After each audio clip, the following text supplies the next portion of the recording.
내 집에서 나가라고. 시어머니의 절규가 마당을 가르는 날, 창고 안에서는 채원의 것이 아닌 병든 볕단이 발견됩니다. 마을 사람들은 손가락질하고 증인까지 나타나 채원이 볕단을 옮기는 것을 보았다 증언하지요. 집에서 쫓겨난 채원 곁에는 아무도 남지 않았습니다. 누가 이 함정을 받고 홀로 남겨진 며느리는 과연 누명을 벗을 수 있을까요? 6070 야담의 이야기가 계속될 수 있도록 구독과 좋아요로 응원의 마음을 보태주세요. 오늘 들려드릴 이야기는 전라도 나주목 깊은 땅에서 시작됩니다. 영조 임금 제위 31년, 송림촌이라 불리는 작은 마을에 가을 거지를 앞둔 들판이 황금빛으로 넘실거리던 때였지요. 벼이삭이 고개를 숙이고 논두렁마다 메뚜기가 튀는 그런 풍요로운 계절이었습니다. 마을 사람들은 올해는 진짜 풍년이 드는가 싶어 얼굴마다 기대가 가득했어요. 그런데 말입니다. 바로 그해 가을, 송림촌 박씨 댁에 새 며느리가 들어왔습니다. 혼례를 올린 신부의 이름은 윤채원이었습니다. 나이는 18. 낯이 희고 눈이 깊어 언뜻 보면 조용한 사람 같았지만 눈빛만큼은 유독 또렷했습니다. 채원의 집안은 대대로 나주 인근에서 살아온 중인 가문이었어요. 벼슬과는 거리가 멀었고 재물도 넉넉지 않았습니다. 그러다 보니 혼산말이 오갈 때부터 박씨 댁 어른들은 달갑지 않은 기색을 감추지 않았지요. 채원의 신랑은 박도현이라는 21살 청년이었습니다. 넓은 어깨에 순박한 웃음을 가진 농사꾼 집안의 맏아들이었어요. 도현은 채원을 보면 묘하게 마음이 놓인다고 했습니다. 말이 많고 곁에 있으면 편안한 사람. 그게 도현이 채원에게 품은 마음이었습니다. 혼례는 이른 가을. 들판에 벼이삭이 막 무르익을 무려 치러졌습니다. 초래청에 마주선 두 사람은 말 한마디 없이 잔을 주고받았지요. 채원은 고개를 반쯤 숙인 채로 조용히 잔을 받았습니다. 손끝이 차가웠어요. 낯선 집에 첫 발을 들이는 날이 이런 것이구나. 그런 생각이 스쳐 지나갔습니다. 채원에게는 외조부가 있었습니다. 어릴 적부터 부모 대신 채원의 손을 잡고 들판을 걷던 노인. 벼가 어떻게 자라는지, 논물은 어떤 색이어야 건강한 것인지, 약초는 어느 계절에 어느 자리에서 캐야 하는지를 몸으로 가르쳐 준 사람이었지요. 외조부는 채원이 12살 되던 해 조용히 세상을 떠났습니다. 하지만 그가 남긴 말은 아직도 채원의 귀에 선명했습니다. 노는 사람보다 먼저 병을 말한다. 눈을 뜨고 보아라. 말 못하는 것들이 말보다 많은 걸 알려준다. 외조부는 농사를 짓는 것이 땅과 이야기를 나누는 일이라고 늘 그리 말했지요. 채원은 그 말을 마음 깊이 간직하고 있었습니다. 시댁 마당에 처음 들어섰을 때 채원의 눈은 자연스럽게 마당 한켠을 향했습니다. 오래된 농기구들이 처마 밑에 가지런히 놓여 있었어요. 낫의 날이 많이 닳았고 괭이 자루는 새로 갈아 끼운 지 얼마 되지 않은 것 같았습니다. 논농사를 오래 지어온 집안이구나. 채원은 그것 하나로도 이 집을 조금은 알 수 있었습니다. 시아버지 박씨는 후덕한 얼굴에 50 중반 남자였습니다. 사람이 좋아 보였어요. 채원을 보고는 먼 데서 수고했다며 밥부터 챙기라 했습니다. 그러나 시어머니는 달랐습니다. 한 씨라는 성을 가진 그 여인은 키가 크고 인매가 단단했습니다. 채원을 처음 마주했을 때 위아래로 한번 훑어보고는 말없이 고개를 돌렸지요.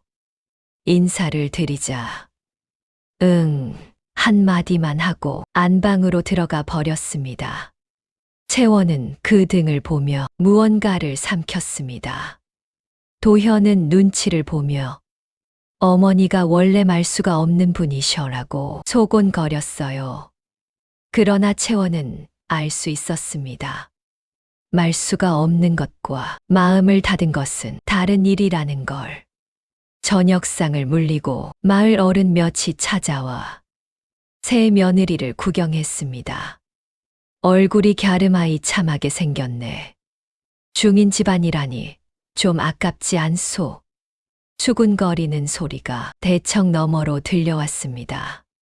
채원은 부엌에서 그릇을 닦으며 묵묵히 그 소리를 들었습니다. 손이 움직이는 동안 눈은 부엌 창밖에 논을 보고 있었어요. 달빛 아래 벼이삭이 바람에 살랑이고 있었습니다. 잘 자라고 있었습니다. 그날 밤 도현이 잠든 뒤에도 채원은 한참을 눈을 뜨고 있었습니다. 낯선 방이었습니다. 천장의 무늬도 들려오는 풀벌레 소리도 흙바닥의 베인 냄새도 모두 처음이었어요. 그래도 무섭지는 않았습니다. 외조부의 목소리가 조용히 떠올랐기 때문이었습니다.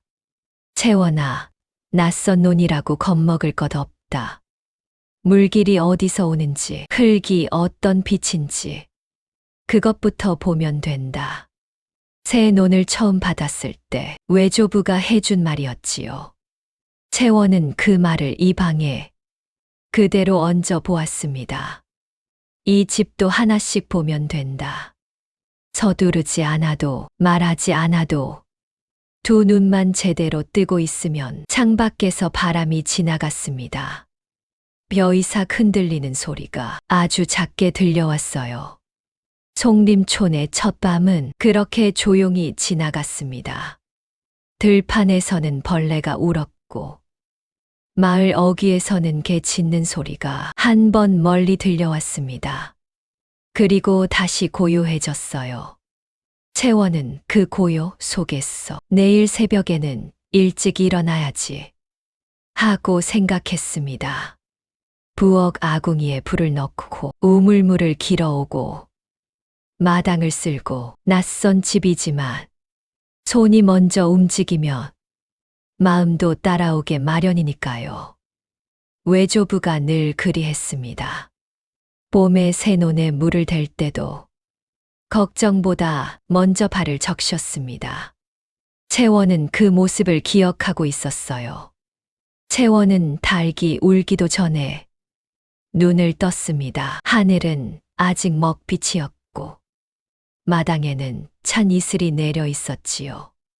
아궁이에 불을 밀어넣고 우물에서 물을 길어왔습니다. 물독이 찰 즈음 동쪽 하늘이 겨우 밝아오기 시작했어요. 채원은 쌀을 씻으며 부엌 창밖을 내다보았습니다. 논이 보였습니다.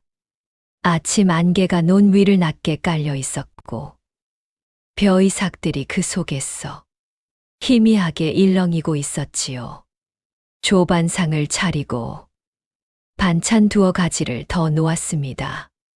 시아버지가 상을 받고는 한 숟가락 드시더니 말했습니다. 손이 보통이 아니구만. 새댁 솜씨가 제 어미보다 낫겠어. 말이 끝나기 무섭게 시어머니 한씨가 숟가락을 내려놓았습니다. 반찬 간이 짜요. 채원은 고개를 숙였습니다. 죄송합니다, 어머니. 다음엔 더 신경 쓰겠습니다. 한씨는 대답 없이 국그릇을 옆으로 밀어냈습니다.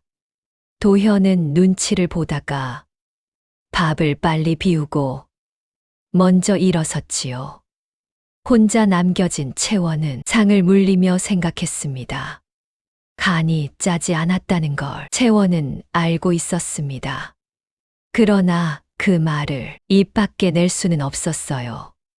마당을 쓸고 빨래를 널고 행랑채 앞을 정돈하는 사이 이웃 안악들이 하나둘 대문 앞에 얼굴을 들이밀었습니다.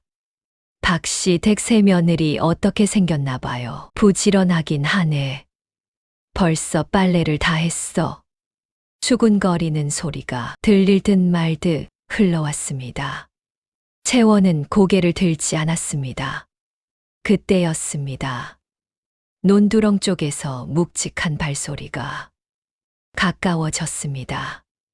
이르는 됐을 법한 노인이 지팡이 하나 없이 허리를 꼿꼿이 세우고 걸어오고 있었어요. 마을에서 가장 오래 농사를 지어온 최덕만 영감이었습니다.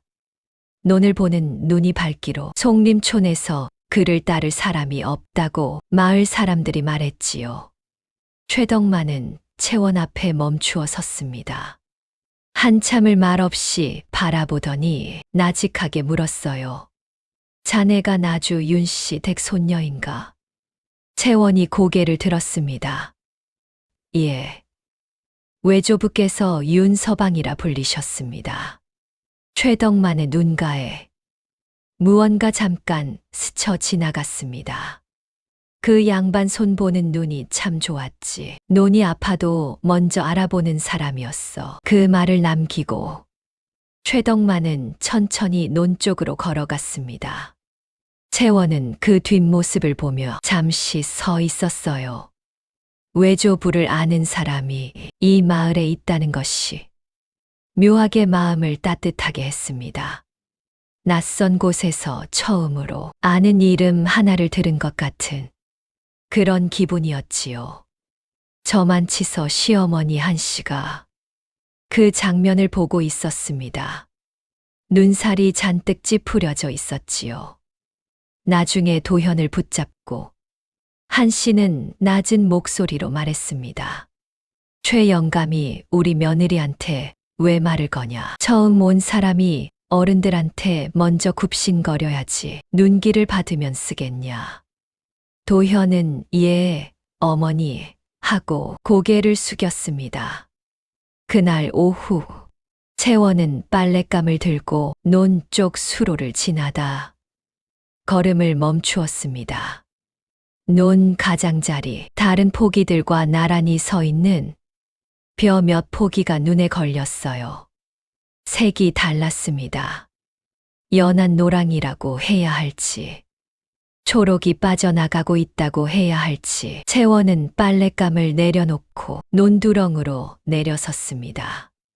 무릎을 꿇고 잎을 들여다보았지요. 잎 뒷면에 아주 작은 반점들이 줄지어 나 있었습니다. 외조부와 함께 보았던 것과 닮아 있었습니다. 그때 외조부는 말했지요. 이게 번지기 시작하면 막을 수가 없다. 처음에 잡아야 해. 채원은 천천히 일어섰습니다. 바람이 논 위를 훑고 지나갔습니다. 이삭들이 일제히 한 방향으로 기울었어요. 얼마나 번진 걸까? 얼마나 더 번질까? 마음 한켠이 무거워지는 것을 채원은 느꼈습니다. 그런데 바로 그때 논 아래쪽 길에서 목소리가 들려왔습니다. 올해 송림촌 논이 제일이야. 이 동네 다 합쳐도 이만한 벼는 없어. 이봉수였습니다. 장터에서 곡식을 사고 판다는 40 중반의 사내였어요. 덩치가 크고 웃음이 해펐지만 눈빛만큼은 늘 어딘가를 재고 있었습니다. 이봉수는 마을 사람 2-3명과 논둑을 걸으며 말을 이었습니다. 이런 논이면 올해 값도 좋겠네요. 혹시 팔 생각 있으신 분 없소? 내가 제값 드릴 수 있는데 웃음 섞인 말이었지만 채원은 그 말이 어쩐지 마음에 걸렸습니다.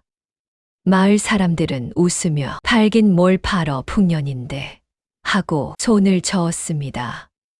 이봉수도 따라 웃었지요.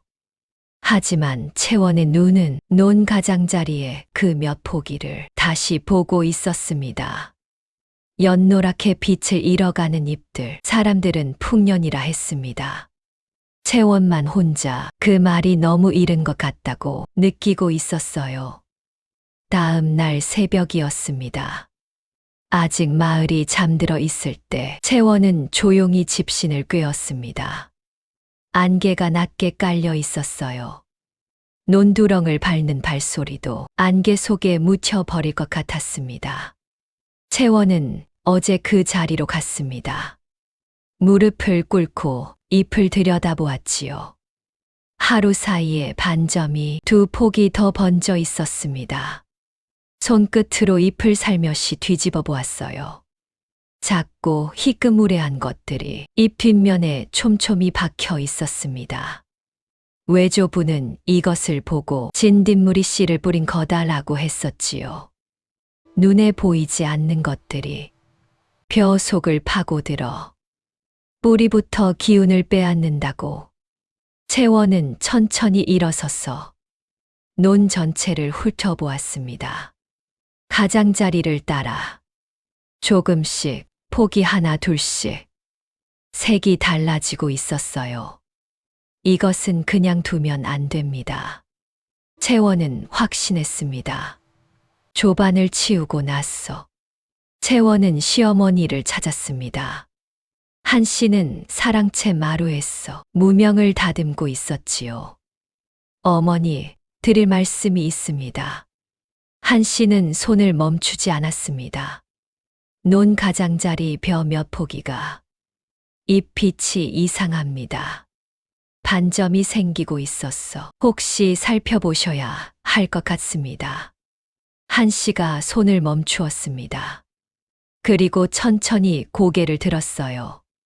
새댁이 시집 온 지 며칠이나 됐다고 농사 얘기를 해? 목소리가 차가웠습니다. 그 논이 내 남편이 30년 지은 논이야. 당신 외가에서 뭘 배웠는지는 모르지만 여기 논은 달라. 채원은 고개를 숙였습니다. 그냥 드리는 말씀이었습니다. 풍년이 코앞인데 쓸데없는 소리 하지 마. 집 안 일이나 신경 써. 한 씨는 다시 무명을 잡았습니다. 대화는 그렇게 끝났어요. 채원은 마당으로 나왔습니다. 하늘이 맑았습니다. 들판에는 바람이 없었고 벼이삭들이 가득하고 무거워 보였지요. 누가 보아도 풍년이었습니다. 그러나 채원은 알고 있었습니다. 병은 풍성한 것 뒤에 숨는다고. 가장 무성할 때 뿌리가 먼저 흔들린다고. 그날 저녁 도현이 마당에서 채원 곁에 섰습니다. 어머니한테 논 얘기했다고? 예. 도현은 잠시 말이 없었습니다. 채원아, 어머니가 예민하신 분이야. 논 일은 아버지한테 여쭤봤어야지. 그럼 아버지께 여쭤볼게요. 아버지도 지금 논 걱정은 안 하셔. 올해는 진짜 다들 풍년이라 하잖아. 도현의 목소리에는 나무라려는 마음은 없었습니다. 그저 물결을 세게 일으키지 말자는 조심스러움이 담겨 있었지요. 채원은 고개를 끄덕였습니다. 그러나 마음은 끄덕이지 않았어요. 사흘이 지났습니다. 채원은 매일 새벽 논을 확인했습니다. 병든 포기가 하루에 2~3개씩 늘어가고 있었어요. 느리지 않았습니다. 그러던 어느 날 오후, 최덕만이 혼자 논두렁을 걷고 있었습니다. 채원도 마침 그쪽을 지나고 있었지요. 최덕만이 논 가장자리 앞에서 걸음을 멈추었습니다. 한참을 들여다보았어요. 표정이 굳어졌습니다. 채원과 눈이 마주쳤습니다. 최덕만은 아무 말도 하지 않았어요. 그저 한 번 더 논을 보고 천천히 돌아섰습니다. 그 침묵이 어떤 말보다 무거웠습니다. 다음 날이었습니다. 이봉수가 논 아래쪽 수로 근처에 낯선 사내 하나와 서 있었습니다. 채원은 먼 발치에서 그 모습을 보았어요. 이봉수느라그로 마을 논 여기저기를 가리키고 있었습니다. 낯선 사내는 무언가를 품 안에 적어 넣는 것 같았습니다. 두 사람은 곧 헤어졌습니다. 아무 일도 없었던 것처럼 채원은 그 자리에 서서 한동안 움직이지 않았습니다. 이봉수는 평소에도 논감 이야기를 꺼냈습니다. 풍년이라고 들뜬 사람들 사이에서 슬쩍슬쩍 팔 생각 없냐고 지금이 제일 좋은 때라고 웃으며 끼어드는 사람이었어요. 그런데 오늘은 달랐습니다. 웃지 않았습니다. 무언가를 세고 있었어요. 마을 논을 하나하나 채원은 그 모습이 머릿속에서 떠나지 않았습니다. 논에 병이 번지고 있다. 그 사실을 아무도 믿지 않는다. 그리고 누군가는 이 마을 논에 대해 무언가를 계획하고 있다. 채원은 손을 쥐었습니다. 외조부의 목소리가 떠올랐습니다. 처음에 잡아야 해. 번지고 나면 막을 수가 없다. 그날 밤 채원은 오래도록 앉아 있었습니다. 무엇을 해야 하는지 이미 알고 있었습니다. 문제는 그것을 할 용기였어요. 아무도 믿지 않더라도 혼자 욕을 먹더라도 논이 망가지는 것을 두 눈 뜨고 볼 수는 없었습니다. 채원은 천천히 일어섰습니다. 부엌으로 갔어. 처마 밑에 걸어둔 낫을 보았습니다. 날이 서 있었습니다. 외조부가 쓰던 것과 같은 모양이었어요. 채원은 낫을 보며 한 번 더 생각했습니다. 내일이면 또 몇 포기가 더 번질 것입니다. 그리고 모레면 그 다음 날이면 채원은 낫에서 눈을 떼지 않았습니다. 이튿날 하늘이 아직 어두웠습니다. 동이 트기도 전이었어요. 채원은 조용히 일어나 부엌으로 나갔습니다. 처마 밑에서 낫을 들었습니다. 손잡이가 차가웠습니다. 발소리를 죽이며 마당을 나섰어요. 논두렁을 밟는 집신 소리만이 새벽 안개 속에 들렸습니다. 채원은 병든 포기 앞에 멈추었습니다. 가장자리에서 시작해야 합니다. 뿌리까지 번지기 전에 잘라내야 합니다. 외조부의 말이 손끝으로 내려왔습니다. 낫이 움직였습니다. 서걱 첫 포기가 잘려 논두렁에 쓰러졌습니다.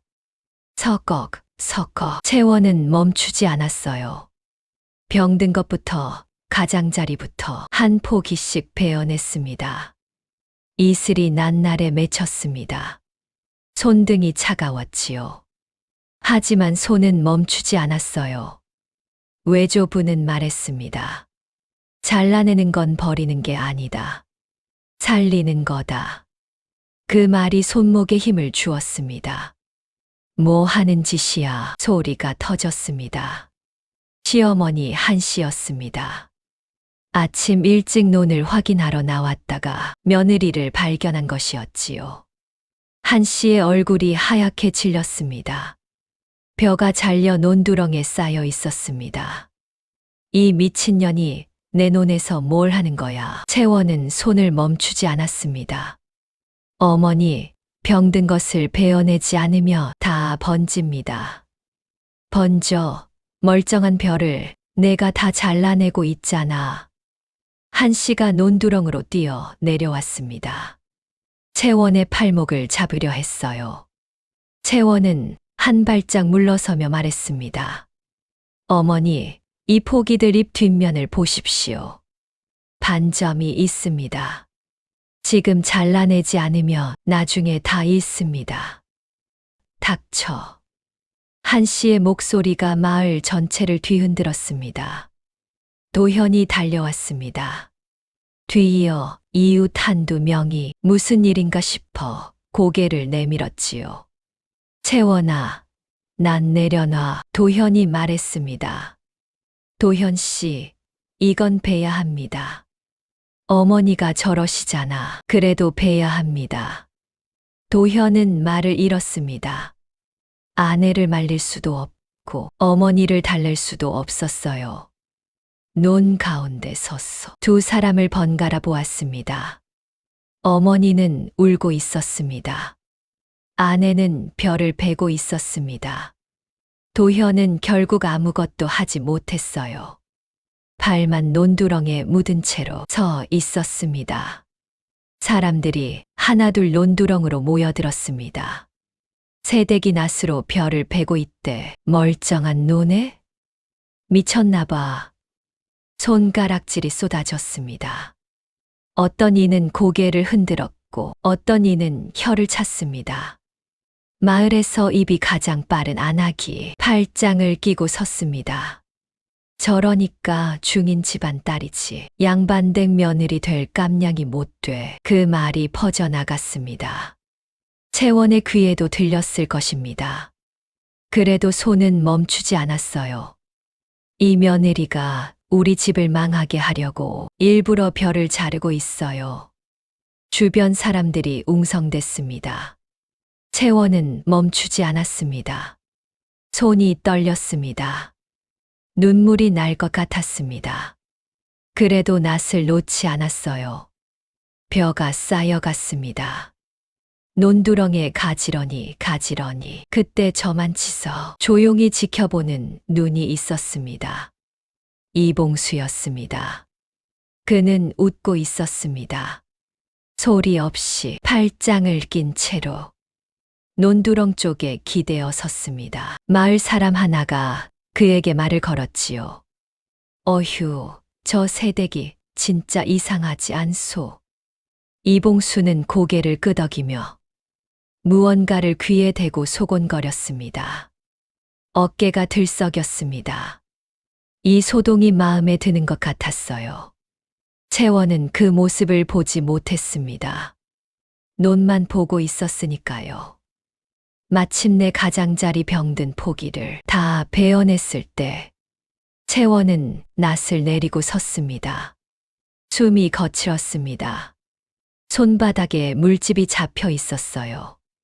낫자루가 쓸린 자리가 붉게 달아올라 있었습니다. 논두렁에 잘린 벼가 쌓여 있었어요.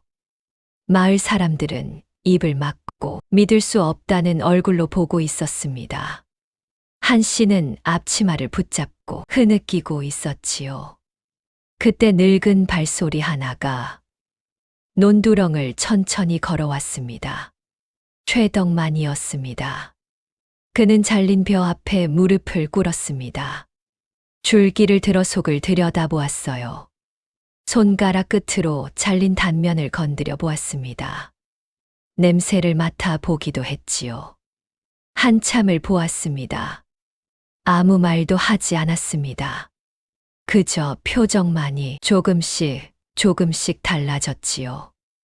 눈썹이 올라갔다가 내려왔습니다. 입술이 한 번 써요. 마을 사람들은 그것도 몰랐습니다. 채원이 별을 잘랐다는 것. 그것만으로 이미 충분히 놀라 있었으니까요. 송림촌이 발칵 뒤집힌 아침이었습니다. 그날 이후 채원은 밥상에 앉지 못했습니다. 시어머니 한 씨가 딱 잘라 말했지요. 논 망친 사람이 어디서 밥을 먹어. 채원은 부엌에서 혼자 먹었습니다. 남은 것으로 서서. 도현은 안방에서 어머니와 밥을 먹었어요. 사이에 끼어들 수 없었습니다. 이웃집 안악들은 담 너머로 수군거렸습니다. 박씨 댁 세 며느리가 논을 망쳤대. 풍년 앞에 낫으로 별을 다 잘랐다더라. 아이들도 채원을 보면 킬킬거리며 달아났습니다. 채원은 마당에서 빨래를 걷다가 그 웃음 소리를 들었습니다. 손을 멈추지 않았어요. 그냥 걷었습니다. 그때였습니다. 이봉수가 대문 앞에 나타났습니다. 웃음을 달고 들어왔지요. 어머님, 안에 계십니까? 한 씨가 마루로 나왔습니다. 이봉수는 목소리를 낮추었습니다. 요즘 마을 분위기가 심상치 않더라고요. 이참에 논처분하시는 게 어떻겠습니까? 제가 지금은 값을 좀 쳐드릴 수 있습니다. 나중엔 어떻게 될지 모르니까요. 한 씨가 미간을 좁혔습니다. 팔긴 왜 팔아? 우리 논이 뭐가 문제야? 요즘 병충해 얘기가 돌아서요. 혹시 모르니까 미리 얘기 드리는 겁니다. 이봉수는 그 말을 남기고 아무렇지 않게 돌아갔습니다. 한 씨는 마루에 서서 그 뒷모습을 한참 바라보았어요. 채원은 담벼락 옆에서 그 대화를 듣고 있었습니다. 이봉수가 처음 논값을 꺼낸 것은 별을 베기도 전이었습니다. 그리고 지금 또 꺼냈습니다. 우연이라기엔 타이밍이 너무 맞았어요. 채원은 행랑채로 들어가 보따리 하나를 꺼냈습니다. 시집 올 때 가져온 짐 중에 외조부의 물건이 섞여 있었습니다. 낡은 천 안에 접어둔 것, 펼쳐보니 종이 여러 장이 나왔어요. 외조부가 손수 쓴 농사 기록이었습니다. 언제 어느 논에서 어떤 병이 돌았고 어떻게 처리했는지 빽빽하게 적혀 있었습니다. 채원은 손끝으로 글씨를 따라갔습니다. 외조부의 필체였어요. 꾹꾹 눌러 쓴 그 단단한 글씨, 페이지를 넘기다가 손이 멈추었습니다. 가을 초입, 잎 한 점, 줄기 속 고사, 가장자리부터 번짐, 첫 포기 발견, 즉시 베어낼 것, 늦으면 논 전체를 잃는다. 채원의 눈이 그 구절을 다시 읽었습니다. 그리고 또 읽었습니다. 지금 자신이 보아온 것과 한 글자도 다르지 않았어요. 그때였습니다. 한 씨가 행랑채 문을 열었습니다. 채원이 무언가를 펼쳐 읽고 있는 것을 보았지요. 그게 뭐냐? 외조부님 농사 기록입니다.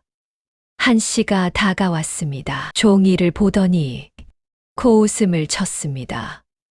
농사 기록, 중인이 쓴 낡은 종이가 뭘 어쩌겠다고 한 씨가 손을 뻗었습니다. 채원이 먼저 기록을 가슴에 품었습니다. 어머니, 이건 드릴 수 없습니다. 두 사람이 마주 보았습니다. 한 씨의 눈이 차가웠습니다. 건방지게 한 씨는 돌아서며 말했습니다. 아버님께 말해서 저 종이 불태우라 할 테야. 방문이 닫혔습니다.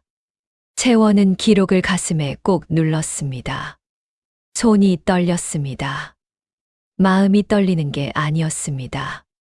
기록을 잃으면 안 된다는 그 생각이 손끝에서 파르르 떨렸어요. 한편 그 무렵 최덕만은 혼자 논두렁에 앉아 있었습니다. 채원이 베어낸 벼 몇 포기를 집에 가져갔어 하루 종일 살펴본 것이었지요. 줄기를 쪼개 보았습니다. 속이 검게 변해 있었어요.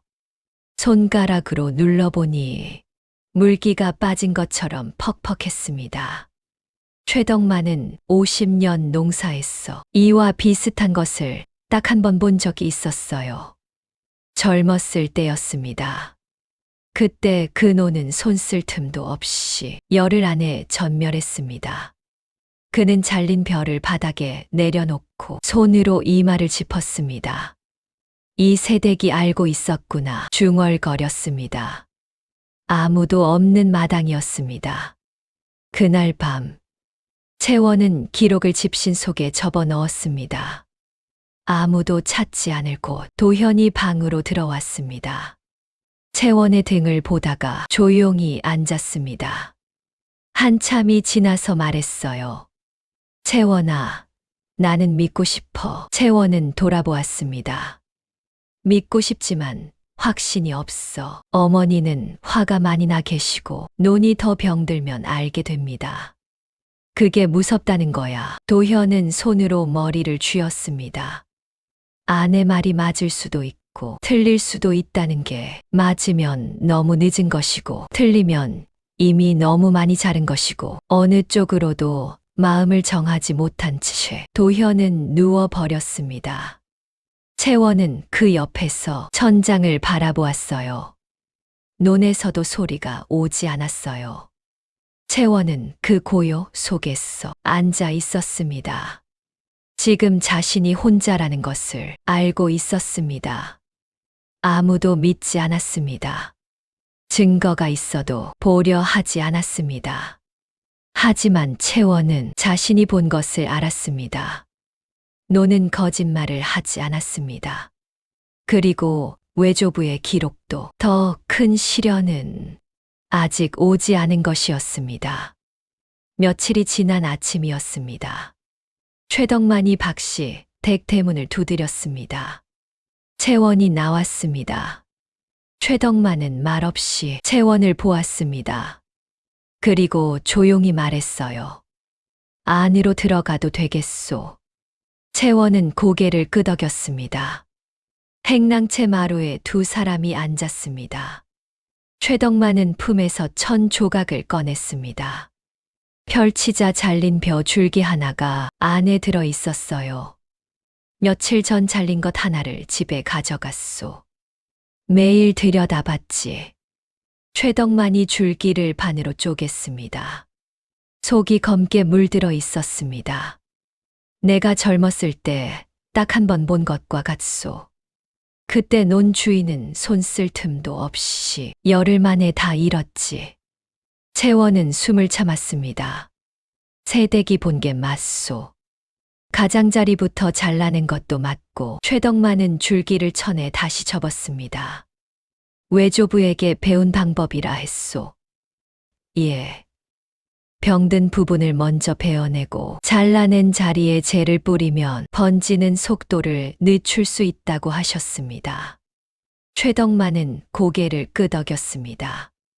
그때 안방 문이 열렸습니다. 한 씨가 마루 끝에 서 있었어요. 최 영감, 무슨 말씀을 하시는 거예요? 최덕만이 한 씨를 보았습니다. 어머님, 이 며느리 말을 들으셔야겠소. 한 씨의 얼굴이 굳었습니다. 영감님도 저 애가 한 일을 보셨잖아요. 멀쩡한 벼를 다 잘라냈는데 멀쩡하지 않았소. 최덕만이 조용하지만 단호하게 말했습니다. 속이 이미 썩어 들어가고 있었소. 한 씨는 입술을 꾹 닫았습니다. 그건 영감님 생각이고요. 내 며느리가 집안을 망신시킨 건 사실입니다. 자존심이었습니다.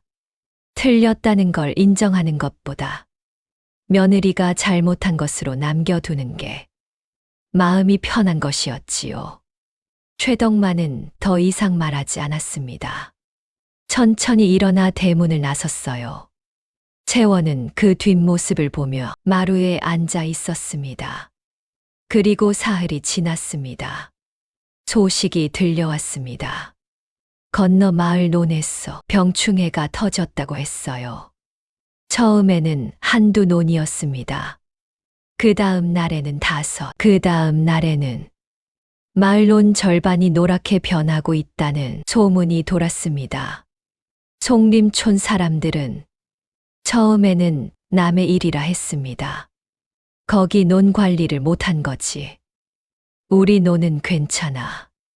그러나 이틀이 더 지나자 송림촌 논 중에서도 몇 군데가 색이 달라지기 시작했습니다. 사람들이 술렁였습니다. 그리고 누군가가 말했어요. 박씨 댁논은 어때? 사람들이 박씨 댁논을 보러 갔습니다. 채원이 낫으로 가장자리를 베어낸 그 논, 벼가 서 있었습니다. 색이 좋았어요. 이삭이 무거웠습니다. 주변 논들이 하나둘 노랗게 넘어가는 사이 그 논만은 조용히 버티고 있었지요. 최덕만이 논두렁에 서서 그 모습을 보았습니다. 그는 아무 말도 하지 않았어요.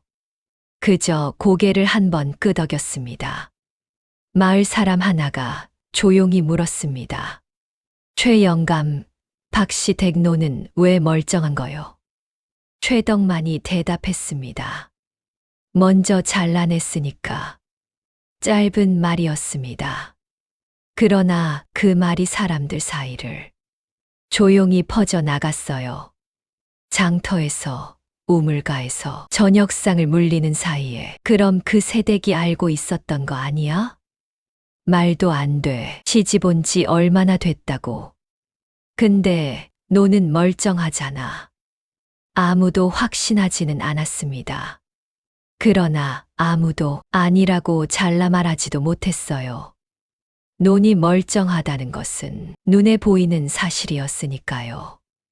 병충해로 노랗게 변해가는 이웃논 옆에 채원이 손댄 박씨 댁논이 묵묵히 서 있었습니다. 비교가 되었습니다.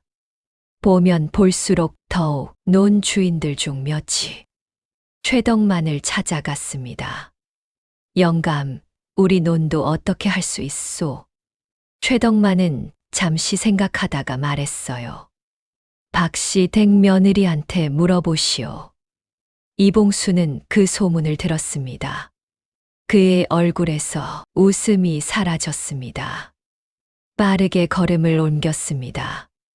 어디론가 급히 향하는 것 같았어요. 채원은 그날 저녁 논두렁에 혼자 앉아 있었습니다. 벼이삭들이 저녁 바람에 흔들렸습니다. 주변 논들은 이미 절반이 기울어 가고 있었어요.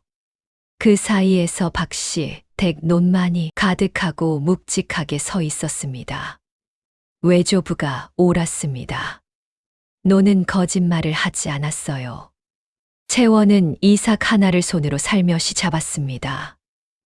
무거웠습니다. 알이 찼습니다. 이것을 지켰습니다. 소리도 없이 알아주는 이도 없이. 그러나 채원은 기뻐하지 않았습니다. 이봉수가 마음에 걸렸습니다. 소문을 들은 그의 얼굴이 기억 속에서 지워지지 않았어요. 웃음이 사라진 그 얼굴, 무언가가 다가오고 있었습니다. 채원은 그것을 느꼈습니다. 보름이 지나지 않아 인근 마을 소식이 들려왔습니다. 병충해가 번졌습니다. 한 마을이 아니었어요. 두 마을, 세 마을, 남쪽 들판 전체가 노랗게 눕고 있다고 했습니다. 장터에 나온 농민들의 얼굴이 어두웠습니다. 올해 다 죽었어. 추수고 뭐고 없어. 우리 논이 30년 농사인데 이렇게 가는 게 맞냐고. 눈물을 삼키는 사람도 있었습니다. 그런데 이상한 일이 있었습니다. 송림촌에서도 피해가 났지만 박도현의 논만은 거의 온전했어요. 사람들이 그 논을 보러 왔습니다. 어떻게 이 논만 잃었소? 도현은 뒤통수를 긁으며 말했습니다. 저도 잘 모릅니다. 최덕만이 옆에서 말했어요. 처음에 잘나는 덕이요. 사람들이 채원을 바라보았습니다. 채원은 고개를 숙이고 있었습니다. 시어머니 한씨는 마루 끝에 서서 그 모습을 보았습니다. 입을 열지 않았습니다. 그러나 눈빛이 흔들렸어요. 바로 그 무렵이었습니다. 이봉수가 바빠졌습니다. 피해를 입은 마을들을 돌아다니며 논 주인들에게 귀를 댔습니다. 이런 논 들고 있어봤자 뭐합니까? 제가 지금 값으로 사드리겠습니다. 망연자실한 농민들 앞에서 이봉수는 헐값을 불렀습니다. 한마지기에 엽전 선양, 보름 전만 해도 10냥짜리 논이었습니다. 울며 겨자 먹기로 도장을 찍는 사람들이 생겨났어요. 어차피 올해 추수도 없는데 내년에도 이 논에 벼가 자랄지 모르겠고 이봉수는 그들의 손에서 도장을 받아 챙겼습니다. 밝은 얼굴로 마치 자신이 이들을 도와주는 것처럼. 채원은 장터에서 그 모습을 멀리서 보았습니다. 배가 뒤집히는 것 같았어요. 그리고 한 가지가 더 떠올랐습니다. 이봉수가 처음 논값을 꺼낸 것이 병충해가 터지기 훨씬 전이었습니다. 채원이 벼에서 이상한 것을 발견하기도 전에 그는 이미 알고 있었던 것이 아닐까요? 그날 밤 채원은 잠을 이루지 못했습니다. 1시쯤 지났을까요? 마당 밖에서 발소리가 들렸습니다. 조용하지만 여러 개. 채원은 일어나 창문 틈으로 내다보았습니다. 이봉수였습니다. 낯선 사내 2명과 함께 논 쪽으로 걸어가고 있었어요. 손에 볕단을 들고 있었습니다. 채원은 집신을 꿰었습니다. 담장을 따라 조용히 움직였어요. 달이 없는 밤이었습니다. 발소리를 죽이며 따라갔습니다. 이봉수 일행은 논두렁 아래 수로 옆에서 멈추었습니다. 볕단을 내려놓고 무언가를 꺼냈습니다. 어두워서 잘 보이지 않았지만 그 볕단이 건강하지 않다는 것은 냄새로도 알 수 있었습니다. 쿰쿰하고 축축한 냄새. 병든 볕단이었습니다. 이봉수가 그것을 들어 논두렁 안으로 밀어 넣었습니다. 한 군데가 아니었어요. 2군데, 3군데, 일행이 나누어서 움직였습니다. 채원은 숨을 멈추었습니다. 손이 떨렸어요. 이것이 일부러 퍼뜨린 것이라면, 처음부터 계획된 것이라면, 다음 날 아침 채원은 최덕만을 찾아갔습니다. 밤에 본 것을 그대로 말했습니다. 최덕만은 듣는 내내 눈을 감고 있었어요. 다 듣고 나서 말했습니다. 뒤를 밟아야겠소. 채원은 고개를 끄덕였습니다. 그날 저녁, 도현이 채원 옆에 앉았습니다. 이봉수 얘기 들었어. 채원이 도현을 보았습니다. 채원아, 내가 처음부터 내 말을 믿었어야 했는데. 도현은 손을 내밀었습니다. 채원은 그 손을 잡았습니다. 차가운 손이었지만 따뜻한 손이었어요. 한참이 흘렀습니다. 방 안에 바람도 없었고 소리도 없었습니다. 2 사람은 그냥 앉아 있었어요. 도현이 먼저 말했습니다. 채원아, 미안해. 채원은 고개를 저었습니다. 괜찮아요. 어렵지 않았어요. 거짓말이었습니다. 그러나 지금은 그 말이 더 맞는 것 같았습니다. 같이 알아보자. 내가 옆에 있을게. 채원은 고개를 끄덕였습니다. 말이 나오지 않았습니다.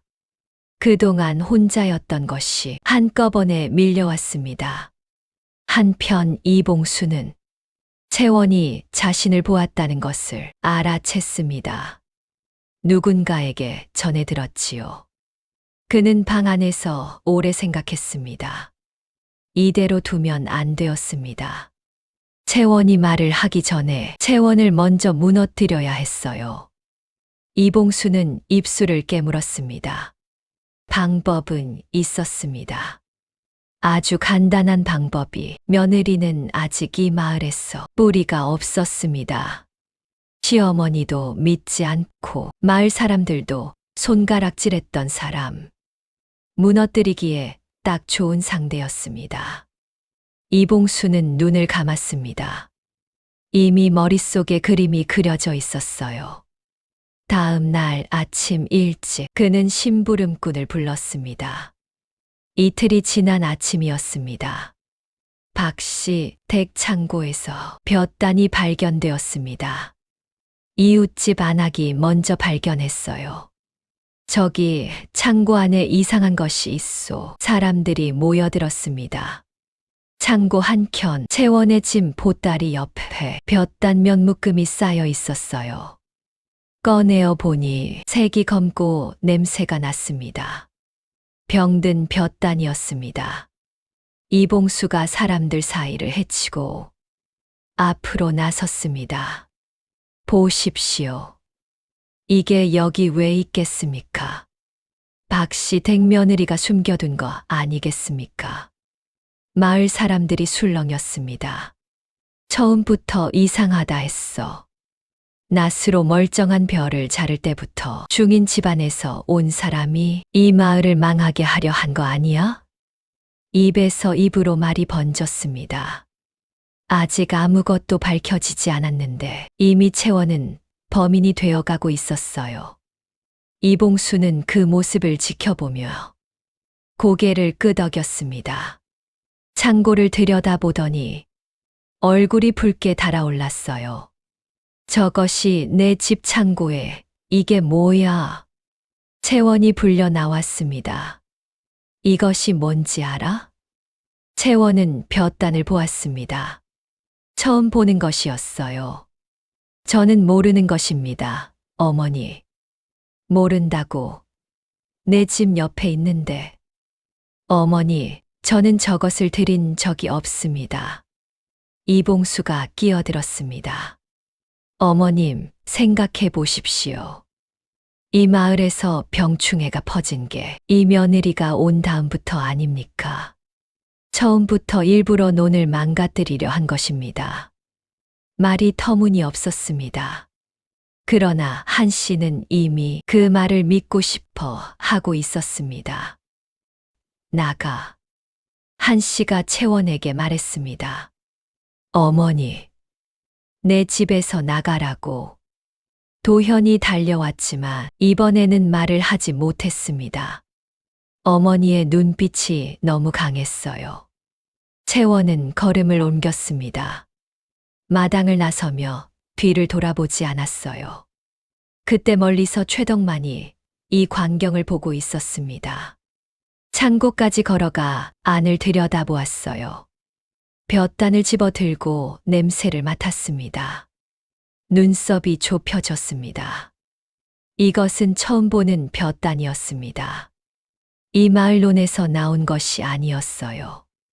최덕만은 조용히 볕단을 내려놓고 창고 바닥을 살폈습니다. 발자국이 있었습니다. 채원의 집신 크기가 아니었어요. 그는 아무에게도 말하지 않고 창고를 나왔습니다. 혼자 조사할 것이 생겼습니다. 한편 도현은 집안에서 혼자 앉아 있었습니다. 채원을 내보내는 것을 막지 못했어요. 어머니 앞에서 또 한 번 아무것도 못했습니다. 손으로 무릎을 짚었습니다. 이번에는 진짜 아내가 위험했습니다. 도현은 그것을 알고 있었어요. 관아에 소문이 닿았습니다. 아전 하나가 박씨 댁을 찾아왔습니다. 병든 볕단을 퍼뜨린 자를 조사해야 한다고 했지요. 이봉수는 이미 증인을 세워두고 있었습니다.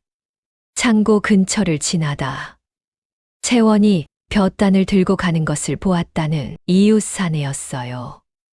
목소리가 떨렸지만 말은 일관되게 했습니다. 채원은 자신을 보았다는 사람을 알지 못했습니다. 한 번도 본 적 없는 얼굴이었어요. 저는 그런 일을 한 적이 없습니다. 그러면 창고 안의 볕단은 어떻게 된 거요? 누군가 넣어둔 것입니다. 누가 넣었다는 거요? 채원은 말문이 막혔습니다.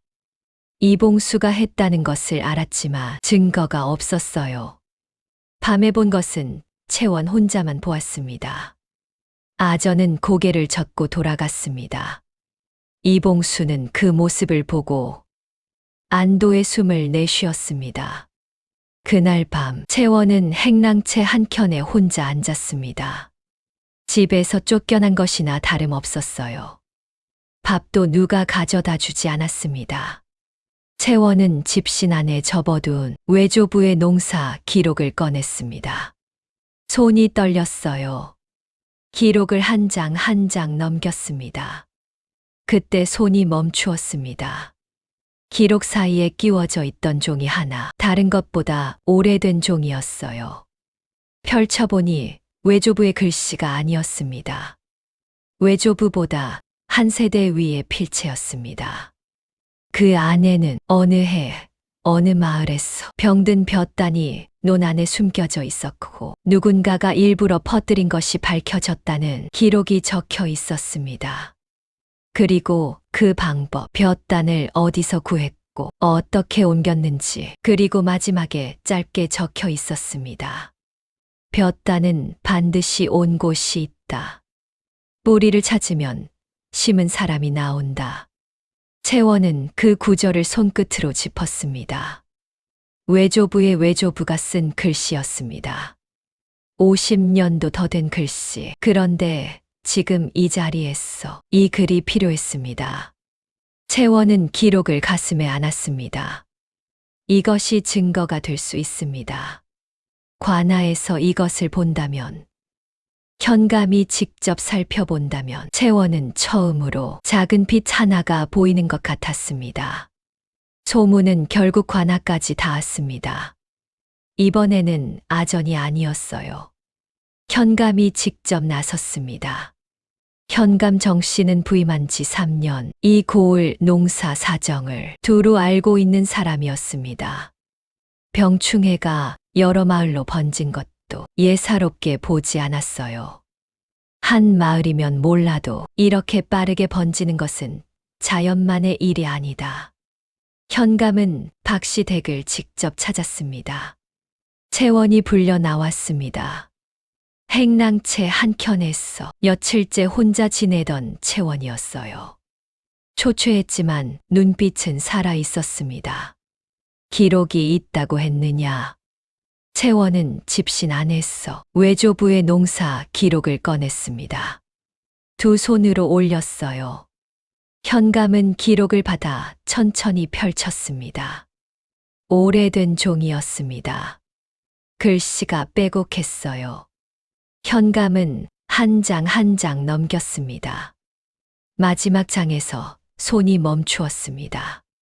병든 볕단을 논에 숨겨 퍼뜨린 자에 대한 기록이 여기 있구나. 예. 외조부께서 물려받은 기록입니다. 지금 이 마을에서 일어난 일과 같은 방식입니다. 현감은 기록을 내려놓고 채원을 보았습니다. 그때 최덕만이 들어왔습니다. 지팡이도 없이 걸어왔어요. 현감 앞에 허리를 굽히고 말했습니다. 삿도 제가 직접 창고 바닥을 살폈습니다. 볕단 주변에 찍힌 발자국이 이댁 며느리 집신 크기가 아니었습니다. 그리고 그 볕단은 이 마을 논에서 나온 것이 아닙니다. 냄새와 색이 다릅니다. 현감이 고개를 들었습니다. 어디서 온 볕단이라 보시오? 남쪽 들녘 것입니다. 거기서 가져왔다며 이봉수 심부름꾼들의 발걸음을 확인해 보시면 알 것입니다. 현감은 즉시 아전을 보냈습니다. 이봉수의 심부름꾼을 찾아오라고요. 그리고 도현이 앞으로 나섰습니다. 무릎을 꿇었습니다. 삿도 제 아내는 아무 죄가 없습니다. 제가 보증합니다. 목소리가 떨렸어요. 처음으로 어머니 앞이 아닌 관아 앞에서 아내 편에 선 것이었습니다. 이튿날 오후 이봉수의 심부름꾼이 잡혀왔습니다. 처음에는 아무것도 모른다고 했습니다. 그러나 아전이 볕단이 온 경로를 하나하나 들이밀자 눈이 흔들리기 시작했어요. 남쪽 들녘에 미리 모아둔 병든 볕단, 밤에 나누어 옮긴 것, 이봉수에게 지시받은 것. 심부름꾼은 결국 입을 열었습니다. 저는 시키는 대로만 했습니다. 이봉수 어른이 볕단을 박씨 댁 창고에 넣어두라 했습니다. 그리고 사람들 앞에서 며느리가 들고 가는 것을 보았다 말하라 했습니다. 증언이 나왔습니다. 현감은 이봉수를 불렀습니다. 이봉수는 끝까지 발뺌했습니다. 그 하인이 저를 모함하는 것입니다. 그러나 이번에는 최덕만이 조사한 것이 힘을 발휘했습니다. 볕단의 출처, 발자국의 크기, 그리고 외조부 기록소, 50년 전 같은 방식의 기록, 현감은 하나하나 맞추었습니다. 그림이 완성되었어요. 이봉수는 병충해를 인위적으로 퍼뜨려 마을 논을 흉년으로 만들고 헐값에 사들이려 했습니다. 계획이 들통날 위기에 처하자 채원에게 죄를 뒤집어 씌웠습니다. 현감이 말했습니다. 이봉수를 결박하라. 아전들이 달려들었습니다. 이봉수는 소리를 질렀습니다. 억울합니다. 사또. 그러나 아무도 귀를 기울이지 않았어요. 한 씨가 마당 한켠에서 그 모습을 보고 있었습니다. 두 손이 무릎 위에서 떨리고 있었어요. 이봉수가 결박되어 끌려가는 것을 보았습니다. 그리고 채원을 보았습니다.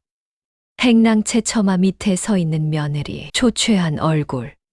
그러나 허리는 굽지 않았습니다. 한 씨는 며칠 전을 떠올렸습니다. 어머니, 저는 저것을 드린 적이 없습니다. 그 말이 거짓이 아니었습니다. 처음부터 거짓이 아니었어요. 한 씨의 눈에서 눈물이 흘러내렸습니다. 소리는 없었습니다. 흘러내리는 것을 닦지도 않았어요. 마을 사람들도 그 자리에 몇이 서 있었습니다. 이봉수가 끌려가자 한동안 아무도 말을 하지 않았어요. 처음에 채원에게 손가락질했던 안악이 입술을 꾹 다물고 발끝을 내려다보았습니다. 낫으로 별을 뵐 때 미쳤다고 했던 사람, 창고 볕단을 보고 범인이라 했던 사람. 그들이 지금 아무 말도 못하고 있었어요. 현감이 채원을 돌아보았습니다. 네, 죄가 없음이 밝혀졌다. 수고가 많았느니라. 채원은 고개를 숙였습니다. 그 말 한마디가 지난 모든 날을 지나온 것 같았습니다. 낫을 들던 새벽, 따돌림 당하던 밥상, 결박된 채 혼자 앉아 있던 밤. 이제 끝이 났습니다. 채원은 눈을 들었습니다. 하늘이 높았습니다. 가을 하늘이 아무 일도 없었다는 듯 맑고 파랗게 서 있었어요. 그리고 저 멀리 박도현의 논이 보였습니다. 벼이삭이 고개를 숙이고 있었습니다. 무거웠습니다. 가득 찬 것들이었어요. 그것으로 충분했습니다. 가을이 깊어졌습니다. 박도현의 논에 추수날이 왔습니다. 이삭이 고개를 깊이 숙이고 있었어요. 알이 꽉 찬 벼였습니다. 낫이 지나갈 때마다 벼가 묵직하게 쓰러졌습니다. 도현은 낫질을 하다가 손을 멈추었습니다. 채원이 저쪽에서 벼단을 묶고 있었어요. 조용히 빠르게 처음 이 집에 왔을 때와 같은 손이었습니다. 도현은 그 모습을 한참 보았습니다. 그리고 다시 낫을 들었어요. 송림촌에서 그해 가장 많은 수확을 낸 논은 박씨 댁논이었습니다. 인근 마을들이 흉년으로 울고 있는 사이 이 논 하나는 가을을 온전히 거두었어요. 소문이 돌았습니다. 볕가만 이를 쌓으며 마을 사람 하나가 말했습니다. 어허, 처음에 내가 뭐라 했소. 그 낫질이 맞는 짓이 아니라고 했는데 옆에서 다른 사람이 받았어요. 맞지 않은 짓이라 한 건 당신도 마찬가지 아니오. 두 사람이 머쓱하게 웃었습니다. 웃음 안에 미안함이 섞여 있었어요. 채원은 그 웃음 소리를 들었습니다. 탓하지 않았습니다. 그들도 몰랐던 것이었으니까요. 현감 정씨가 직접 논을 찾아왔습니다. 벼 포기를 들어 살펴보더니 채원을 불렀습니다. 내가 처음에 병든 포기를 베어낸 덕이로구나. 이 방법을 인근 마을에 전하도록 하라. 다음 해 농사에 쓸 수 있도록. 채원은 허리를 굽혔습니다. 외조부에게 배운 것입니다. 그분의 기록이 더 자세합니다. 현감은 기록을 복사해 가도록 명했습니다. 그리고 돌아서다가 한마디를 더 했습니다. 신분이 낮다고 지혜까지 낮은 것이 아니로다. 그 말이 마을 사람들 사이를 돌았습니다. 추수가 끝난 어느 저녁이었습니다. 한 씨가 마당으로 나왔습니다. 채원이 벽가리를 정리하고 있었어요. 한 씨는 한참을 서 있었습니다. 발을 떼지 못했습니다. 그러다가 조용히 말했어요. 채원아. 채원이 돌아보았습니다. 한 씨는 눈을 마주치지 못했습니다. 내가 잘못했다. 채원은 아무 말도 하지 않았습니다. 한 씨가 계속했어요. 처음부터 내 말을 들었어야 했는데, 믿어야 했는데, 내가 자존심 때문에 내 말을 안 들었다. 목소리가 떨렸습니다. 채원은 천천히 다가갔습니다. 한 씨의 손을 두 손으로 잡았어요. 어머니, 이제 다 지난 일입니다. 한 씨는 그제야 눈물을 흘렸습니다. 소리를 내었어요. 그 울음이 마당에 오래 머물렀습니다. 도현은 사랑채 문 뒤에서 그 모습을 보고 있었습니다. 문을 열지 않았어요. 두 사람에게 그 시간이 필요했으니까요. 한참이 지나 두 사람이 마당으로 들어왔을 때 도현이 채원 앞에 섰습니다. 말을 오래 고르다가 꺼냈어요. 채원아, 내가 약속할게. 앞으로는 내가 하는 말 끝까지 들을게, 믿을게. 채원은 고개를 끄덕였습니다. 많은 말이 필요하지 않았습니다. 그것으로 충분했어요. 다음 해봄이 왔습니다. 최덕만이 논두렁을 걸으며 채원에게 말했습니다. 자네 외조부가 살아 계셨으면 자랑스러워했을 거야. 채원은 웃었습니다.